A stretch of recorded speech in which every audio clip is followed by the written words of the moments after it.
Me desperté de la cirugía. Y la directora de Recursos Humanos dijo, ¿por qué aprobaría eso? Fue entonces cuando descubrí la traición de quienes más confiaba. Hola Reddit, no sé ni por dónde empezar. Siento un nudo en el estómago, una presión fría y constante, cada vez que pienso en todo esto. Necesito desahogarme con alguien, aunque sean desconocidos de Internet. No sé si estoy exagerando, si soy yo la paranoica, si el trauma de la cirugía me ha nublado el juicio, pero lo que me ha pasado es de locos. Es surrealista, como si estuviera viviendo en una película mala. Me llamo Irene y tengo 32 años. Vivo en Madrid y hace 5 años fan de con acento agudo, junto a 2 amigos de la universidad, Marcos y Ana, una startup de tecnología. Sí, ya sé, otra más. Pero esta era diferente, o al menos eso creía yo. Con una ingenuidad que ahora me resulta dolorosa, creía que éramos diferentes. Desarrollábamos software de gestión de recursos para pymes y, contra todo pronóstico, la cosa despegó. Mucho trabajo, muchísimas horas sin dormir, fines de semana enteros encerrada en la oficina, comida precocinada y café a todas horas. Pero valió la pena, o eso pensaba entonces. Los tres, Marcos, Ana y yo, nos volcamos en el proyecto en cuerpo y alma. Éramos como una familia, o eso me hacían creer. Celebrábamos cada pequeño triunfo como si fuera la final de la Champions, saltando, abrazándonos, brindando con cava barato en vasos de plástico. Nos apoyábamos en los momentos difíciles, que también los hubo. Un par de veces estuvimos a punto de tirar la toalla, de mandar todo al infierno y buscarnos un trabajo normal. Recuerdo una noche en particular, después de que un inversor nos diera calabazas, en la que acabamos los tres llorando abrazados en el suelo de la oficina. Pero siempre conseguimos salir adelante, unidos, o eso parecía. Nos complementábamos a la perfección, o eso me gustaba pensar. Marcos, el genio creativo, con su pelo alborotado y sus gafas de pasta. Ana, la experta en marketing, siempre impecablemente vestida y con una sonrisa radiante. Y yo, la que se encargaba de la parte administrativa y financiera, la que mantenía los pies en la tierra, la que se aseguraba de que las facturas se pagaran y de que hubiera dinero en la cuenta. Una máquina bien engrasada, o al menos eso creía yo. Ahora me doy cuenta de que la máquina estaba engrasada con mentiras y engaños. Los primeros años fueron una locura. Recuerdo noches enteras picando código, con los dedos entumecidos y la vista borrosa, comiendo pizza fría directamente de la caja y bebiendo litros de café aguado de la máquina de la oficina. Pero era emocionante, ver cómo nuestra idea cobraba vida, cómo conseguíamos nuestros primeros clientes, cómo el equipo crecía. Sentíamos que estábamos construyendo algo grande, algo nuestro. Invertí todos mis ahorros, hipotequé mi piso, pedí préstamos a familiares. Lo aposté todo a este proyecto. Vendí mi coche, renuncié a vacaciones, a fines de semana, a mi vida social. Todo por la empresa, por nuestra familia. Y durante un tiempo, todo parecía ir viento en popa. Conseguimos varias rondas de financiación, la prensa empezó a hablar de nosotros, artículos en revistas especializadas, entrevistas en televisión, ganamos algunos premios. Estábamos en la cresta de la ola. Recuerdo la euforia, la sensación de vértigo, de estar volando sin red. Justo antes de que todo se fuera al traste, estábamos planeando una expansión importante.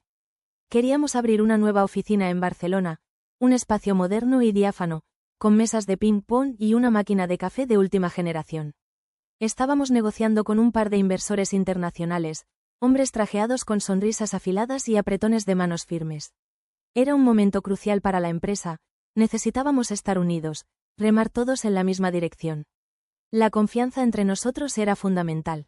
Ciegos, así estábamos, ciegos y confiados. Y yo, la más ciega de todos. Ahora, mirando hacia atrás, con la perspectiva que da el dolor y la traición, me doy cuenta de que había algunas señales, pequeñas grietas en la fachada de nuestra familia feliz, pero en aquel momento no les di importancia.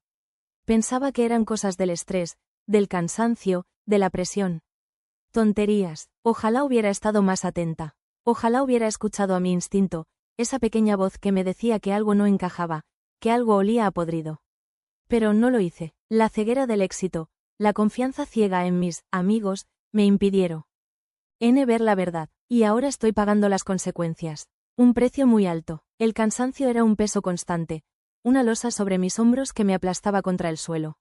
No era solo cansancio físico, aunque el dolor en las articulaciones, el zumbido constante en los oídos y las ojeras que parecían pintadas con carboncillo eran bastante reales. Era un agotamiento que se filtraba en los huesos, una fatiga que me robaba la alegría y la capacidad de concentrarme.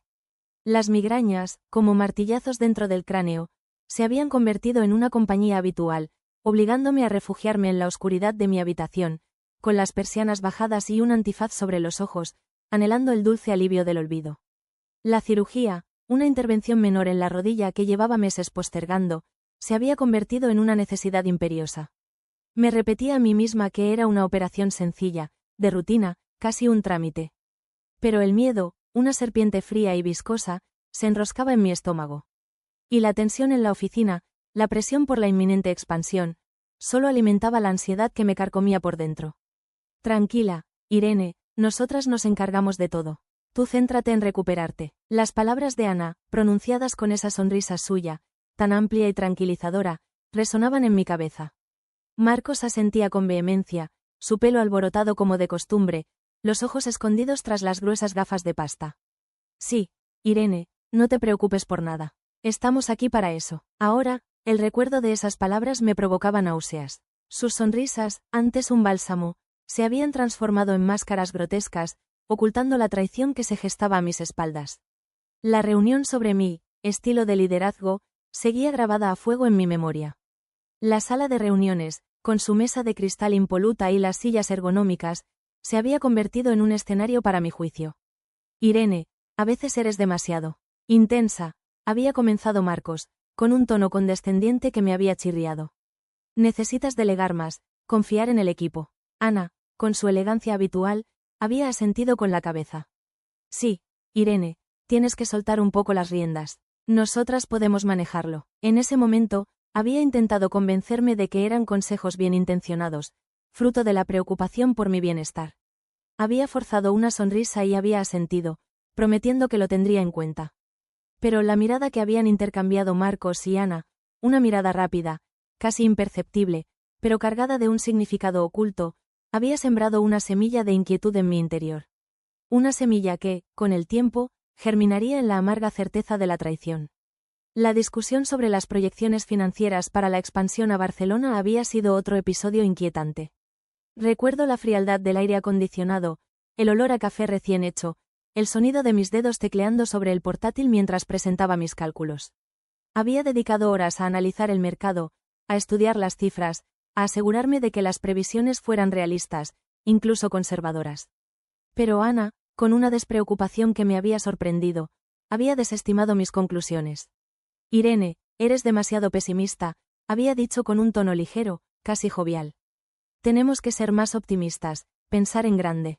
¿No crees, Marcos? Marcos, sin siquiera mirar los informes, había asentido. Sí, Irene, tienes que tener más fe. Barcelona es una gran oportunidad. No podemos dejar que el miedo nos paralice. Su palmadita en el hombro, en lugar de reconfortarme, me había producido un escalofrío. Ahora, con la perspectiva del tiempo, comprendía la razón de su optimismo desmedido, de su insistencia en inflar las cifras. Querían presentar un panorama irrealmente atractivo para los inversores, y mi prudencia, mi apego a la realidad, representaba un obstáculo para sus planes. Las señales, como pequeñas grietas en un dique, se multiplicaban.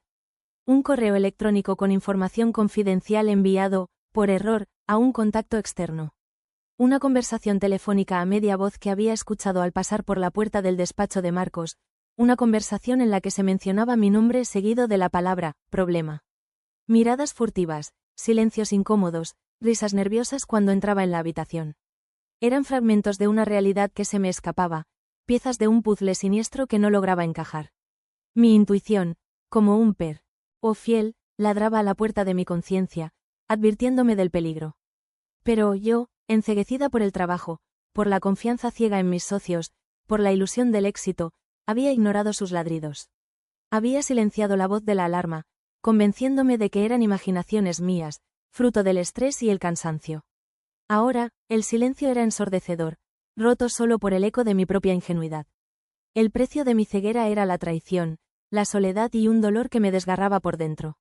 Me sentía como una idiota, una marioneta en manos de mis supuestos amigos, manipulada y despojada de todo lo que había construido con tanto esfuerzo. La rabia, la impotencia y la tristeza se mezclaban en un cóctel amargo que me quemaba la garganta y me impedía respirar. ¿Cómo iba a salir de esta? ¿Cómo iba a reconstruir mi vida, mi empresa, mi confianza. La incertidumbre era un abismo oscuro que se abría a mis pies. Despertar de la anestesia fue una experiencia lenta y tortuosa. Primero, el sonido, amortiguado y distante, como si estuviera sumergida en el fondo del mar. El pitido rítmico de algún aparato, el murmullo de voces lejanas, el susurro de las ruedas de un carrito. Luego, las sensaciones físicas, confusas e imprecisas. El peso de las sábanas sobre mi cuerpo, la aspereza de la tela contra mi piel, el pinchazo de la vía intravenosa en el dorso de mi mano. Un sabor metálico, desagradable, me inundaba la boca, y la garganta la sentía seca, como si hubiera tragado un puñado de arena del desierto. Abrí los ojos lentamente. La luz de la habitación del hospital me cegueó con acento agudo por un instante, obligándome a volver a cerrarlos. Un dolor sordo, pulsante, latía en mi rodilla, un recordatorio de la cirugía. Intenté incorporarme, pero una punzada aguda me obligó a desistir. Gemí, un sonido débil y quejumbroso que se perdió en el silencio de la habitación. La confusión me envolvía como una niebla espesa. ¿Dónde estaba? ¿Qué hora era? ¿La cirugía había ido bien? Las preguntas se arremolinaban en mi cabeza, sin orden ni concierto, como un enjambre de mosquitos. Una enfermera, con el rostro enmarcado por una cofia blanca y una sonrisa amable y profesional, se acercó a mi lado. Tranquila, Irene, todo ha salido bien. La cirugía ha sido un éxito. Sus palabras, aunque tranquilizadoras, no lograron disipar la neblina que me envolvía. Asentí débilmente, sintiendo un profundo alivio mezclado con una extraña sensación de irrealidad. Mi cuerpo se sentía pesado, ajeno, como si no me perteneciera. Las horas siguientes transcurrieron en una especie de limbo, entre la vigilia y el sueño. El tiempo se estiraba y se contraía, perdiendo todo sentido. Las enfermeras entraban y salían de la habitación, comprobando mis constantes vitales, ajustando el gotero, murmurando palabras tranquilizadoras que apenas lograba entender. A través de la ventana, veía el cielo cambiar de color, del azul intenso del mediodía al anaranjado y violeta del atardecer. La ciudad, vista desde la altura, parecía un mundo lejano, ajeno a mi realidad. Me sentía desconectada, flotando en un espacio indefinido entre el sueño y la vigilia. El dolor en la rodilla iba y venía, a veces un latido sordo, otras una punzada aguda que me hacía contener la respiración. Entonces, la vi, de pie en el umbral de la puerta, con su traje sastre gris y su expresión impasible, la directora de recursos humanos de mi propia empresa. Su presencia, inesperada e inexplicable, me sobresaltó. El corazón me dio un vuelco en el pecho y sentí un escalofrío recorrer mi espalda. La neblina de la anestesia se disipó por completo, reemplazada por una creciente sensación de alarma. ¿Qué hace usted aquí?, pregunté, con la voz ronca y débil. Las palabras me costaron un esfuerzo enorme, como si tuviera la lengua de plomo. La directora de recursos humanos, una mujer alta y delgada, con el pelo recogido en un moño tirante, entró en la habitación y se sentó en la silla junto a la cama. Su mirada, fría y calculadora, me incomodó. Irene, necesito que me aclares una cosa, dijo con un tono neutro, sin un ápice de compasión en su voz. He estado revisando unos documentos y, bueno, necesito entender por qué aprobarías la transferencia de tus acciones a Marcos y Ana. Sus palabras fueron como un mazazo, un golpe brutal que me dejó sin aliento. Sentí como si el suelo se abriera bajo mis pies. ¿Transferencia de acciones? ¿De qué está hablando?, balbuceé, sintiendo que el pánico se apoderaba de mí. La confusión inicial dio paso a una oleada de indignación. ¿Qué documentos? Yo no he firmado nada. Esto es un absurdo. La directora de recursos humanos, impasible, sacó una carpeta de su bolso y la abrió sobre la mesita de noche. Aquí están los documentos, dijo, señalando unas hojas impresas con mi nombre y una firma que, aunque vagamente familiar, no reconocía como mía. Debajo, una huella digital, borrosa pero innegablemente presente. Firmados y con tu huella. Todo en regla. Aparentemente, los firmaste justo antes de la cirugía. La miré fijamente, incrédula. Eso es imposible, dije, con la voz temblorosa. Yo no he firmado nada. Alguien ha falsificado mi firma. Sentí un nudo en la garganta, una presión asfixiante que me impedía respirar. La náusea me subió a la garganta, amenazando con hacerme vomitar. Irene, entiendo que estés confundida después de la cirugía, dijo la directora de recursos humanos, con un tono condescendiente que me irritó.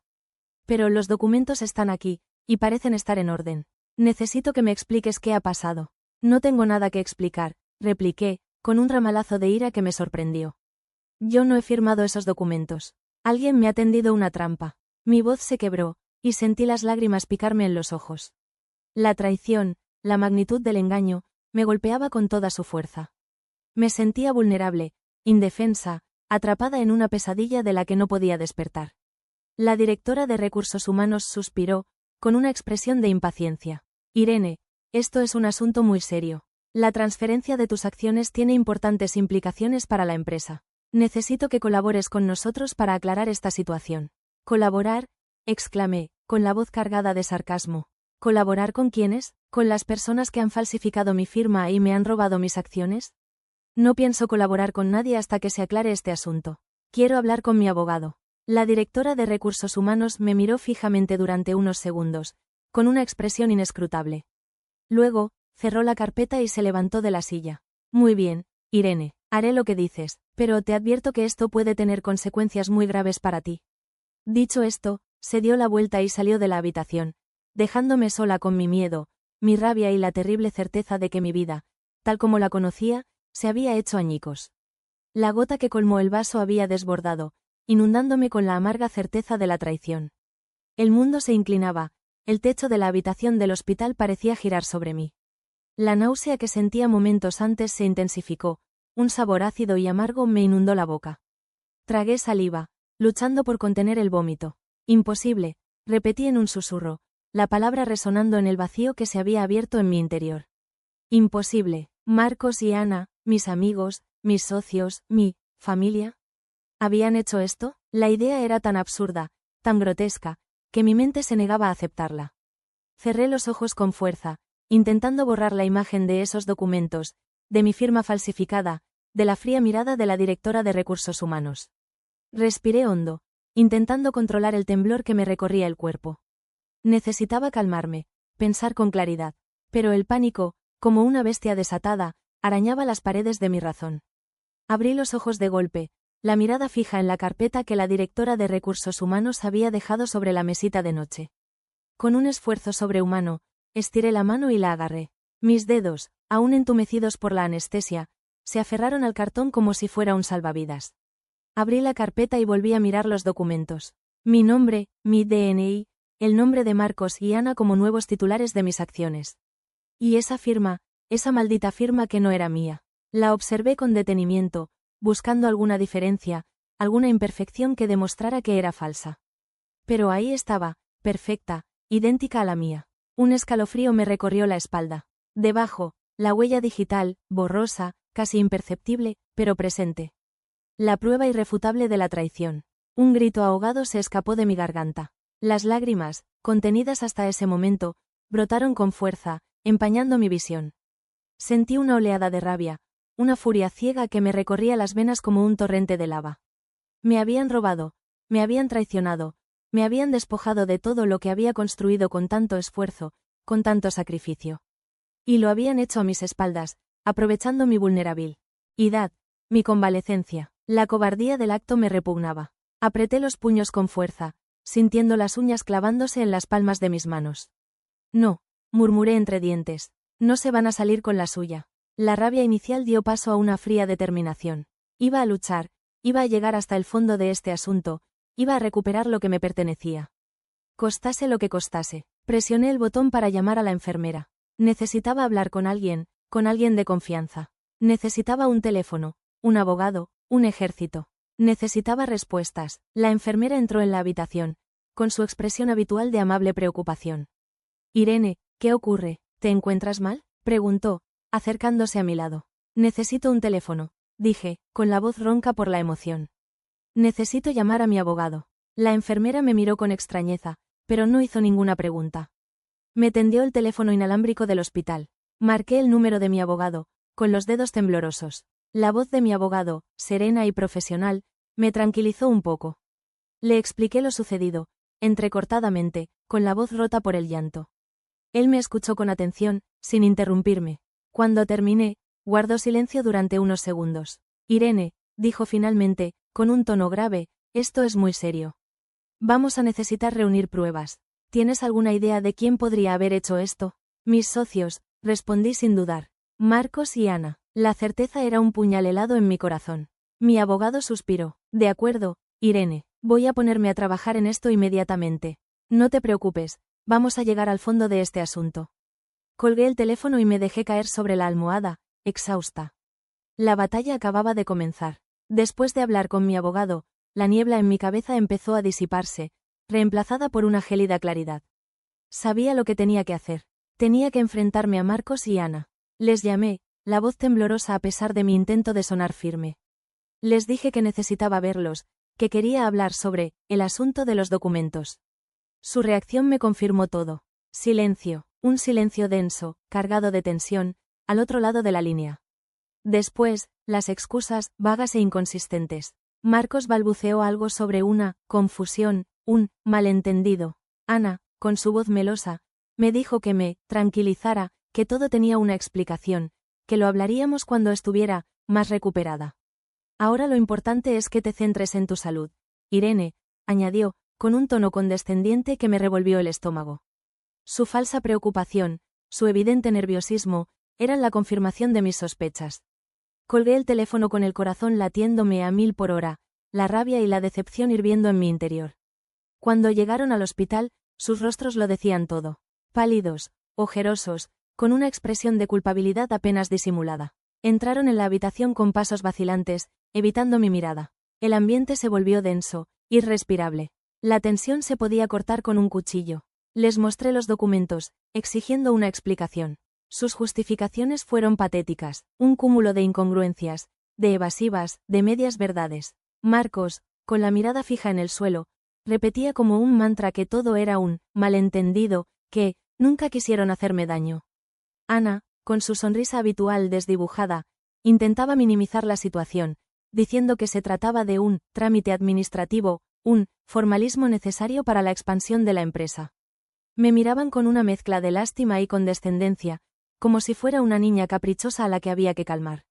Irene, no te pongas así, dijo Ana, con un tono que pretendía ser tranquilizador. Todo esto es por tu bien.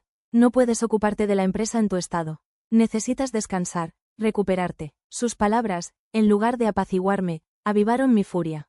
¿Por mi bien?, exclamé, con la voz temblorosa de indignación. ¿Robarme mis acciones es por mi bien? ¿Mentirme, traicionarme, es por mi bien? Marcos, incapaz de sostener mi mirada, se levantó de la silla y se dirigió a la ventana, con las manos metidas en los bolsillos. Su espalda, tensa y rígida, expresaba su malestar. Irene, no lo entiendes, dijo, sin girarse. La empresa es nuestra vida. No podíamos permitir que tu situación pusiera en peligro todo lo que hemos construido. Sus palabras, frías y calculadoras, fueron como una bofetada. Me di cuenta de que nunca me habían considerado una igual, una socia. Para ellos, yo era un obstáculo, un impedimento para sus ambiciones. Lárguense, dije, con la voz ronca por la emoción. No quiero volver a verlos. Mis palabras, aunque pronunciadas en un susurro, resonaron en la habitación como un trueno. Marcos y Ana se miraron, sorprendidos por mi reacción. Ana abrió la boca para decir algo, pero la interrumpí. ¡Fuera!, grité, con toda la fuerza que me quedaba. Salieron de la habitación sin decir una palabra, con la cabeza gacha, como perros apaleados. Me quedé sola, con el corazón roto, la mente en blanco, el cuerpo temblando. La traición era un veneno que se extendía por mis venas, congelándome el alma. Me sentía vacía, hueca, como si me hubieran arrancado una parte de mí misma. La confianza, la amistad, la ilusión, todo se había desvanecido, dejando tras de sí un desierto de dolor y desolación. El silencio de la habitación del hospital, roto solo por el rítmico pitido de los aparatos, era ensordecedor. Cerré los ojos, intentando bloquear el recuerdo de sus rostros, de sus palabras, de su traición. Pero las imágenes, como fantasmas, seguían danzando en la oscuridad de mi mente. Me sentía atrapada en una pesadilla, un laberinto sin salida. ¿Cómo iba a salir de esta? ¿Cómo iba a reconstruir mi vida, mi empresa, mi confianza? La incertidumbre era un abismo oscuro que se abría a mis pies. La rabia, la impotencia y la tristeza se mezclaban en un cóctel amargo que me quemaba la garganta. Y en medio de todo ese dolor, una pequeña voz, una chispa de rebeldía, se encendió en mi interior. No me iba a rendir, iba a luchar, iba a recuperar lo que me pertenecía. Costase lo que costase. Los días posteriores a la confrontación con Marcos y Ana fueron un borrón de dolor, insomnio y pastillas para el dolor. Me sentía como un zombi, vagando por los pasillos del hospital, con la mirada perdida y la mente en blanco. La rabia inicial se había transformado en una tristeza profunda, un vacío que me carcomía por dentro. Me asaltaban las dudas, los remordimientos, la incertidumbre. ¿Había sido yo la culpable? ¿Había hecho algo para provocar esta traición? ¿Había sido demasiado confiada, demasiado ingenua? Me repetía una y otra vez las palabras de Ana, de Marcos, buscando algún indicio, alguna pista que me hubiera pasado por alto, que me hubiera alertado del peligro. Pero no encontraba nada, solo mentiras, evasivas, medias verdades. Las noches eran las peores. La oscuridad amplificaba mis miedos, mis dudas, mis fantasmas. Me despertaba sobresaltada, con el corazón latiéndome a 1000 por hora, bañada en un sudor frío. Las imágenes de la carpeta, de mi firma falsificada, de las caras de Marcos y Ana, se proyectaban en el techo de la habitación, como una película de terror en bucle. Intentaba dormir, pero el sueño, esquivo y ligero, se desvanecía al menor ruido, al más leve movimiento. Las pastillas para el dolor me ayudaban a conciliar el sueño, pero también me sumían en una especie de letargo, un estado de semi-inconsciencia en el que la realidad y la ficción se mezclaban, creando un universo de pesadillas y alucinaciones. Durante el día, intentaba mantenerme ocupada, leyendo revistas, viendo la televisión, hablando con mi familia. Pero mi mente, como un disco rayado, volvía una y otra vez al mismo punto, la traición. ¿Cómo había podido pasar? ¿Cómo había podido ser tan ciega? Me sentía estúpida, ingenua, vulnerable. Había depositado toda mi confianza en Marcos y Ana, los había considerado mis amigos, mi familia. Y ellos me habían apuñalado por la espalda, sin remordimientos, sin piedad. Empezaba a dudar de mi propia memoria, de mi propia percepción de la realidad. ¿Y si realmente había firmado esos documentos? ¿Y si, bajo los efectos de la anestesia, había accedido a transferir mis acciones sin darme cuenta? La idea, aunque absurda, se abría paso en mi mente, como una mala hierba entre las grietas de mi razón. ¿Y si la directora de Recursos Humanos tenía razón? ¿Y si yo era la que estaba equivocada? El miedo a estar perdiendo la cabeza, a ser víctima de mi propia paranoia, me atenazaba. Necesitaba pruebas, algo tangible, algo irrefutable que demostrara que no estaba loca, que no me lo había imaginado. Hablé con mi abogado, le conté mis dudas, mis miedos. Él me escuchó con paciencia, con comprensión. Irene, me dijo, con su voz serena y tranquilizadora, es normal que tengas dudas, que te sientas confundida. Es una situación muy difícil. Pero no estás sola. Vamos a encontrar la verdad. Vamos a conseguir las pruebas que necesitamos. Mi abogado se puso a trabajar en el caso con una dedicación que me conmovió. Revisó los documentos con lupa, buscando alguna irregularidad, alguna pista que pudiera llevarnos a la verdad. Interrogó al personal del hospital, a las enfermeras, a los médicos. Analizó las grabaciones de las cámaras de seguridad. Y finalmente, encontró algo. Algo que lo cambió todo. Un pequeño detalle, casi imperceptible, que había pasado desapercibido para todos. En la grabación de la cámara de seguridad de la sala de preoperatorio, se veía claramente al anestesista, justo antes de la cirugía, acercándose a mi cama con un pequeño dispositivo electrónico en la mano. Un dispositivo que, según mi abogado, era un lector de huellas digitales. El anestesista, con un gesto rápido y furtivo, había tomado mi huella digital mientras yo estaba sedada, inconsciente. La prueba irrefutable de la falsificación. La rabia, que había permanecido latente durante días, resurgió con fuerza, como un volcán en erupción. Me sentía traicionada, humillada, utilizada. No solo Marcos y Ana me habían robado, sino que también habían sobornado al anestesista para que les ayudara a cometer su delito. La magnitud de la conspiración me abrumaba. ¿Hasta dónde eran capaces de llegar? ¿Qué más estaban dispuestos a hacer para conseguir lo que querían? El miedo se mezclaba con la indignación, creando una tormenta de emociones que amenazaba con desbordarme. Pero en medio de esa tormenta, una pequeña llama de esperanza se encendió en mi interior. Tenía la prueba que necesitaba. Iba a luchar, iba a recuperar lo que me pertenecía. Y esta vez, no iba a fallar. La prueba del soborno al anestesista fue la pieza que faltaba en el rompecabezas. Todo encajaba. La mirada furtiva de Marcos y Ana cuando hablaban de mí, estilo de liderazgo, su insistencia en que delegara más, su optimismo desmedido sobre la expansión a Barcelona, su preocupación fingida por mi salud. Todo había sido una elaborada farsa, una obra de teatro cuidadosamente orquestada para apartarme del camino y hacerse con el control de la empresa. La rabia que sentía era un fuego frío, una brasa ardiente que me consumía por dentro. Me habían robado, me habían traicionado, Me habían tratado como a una inútil, como a una carga. Y lo peor de todo es que lo habían hecho con una sonrisa en la cara, con palabras de cariño y apoyo, fingiendo ser mis amigos, mi familia. Mi abogado, con la calma y la eficiencia que lo caracterizaban, se encargó de todo. Reunió las pruebas, presentó una denuncia ante la policía, contactó con la junta directiva de la empresa.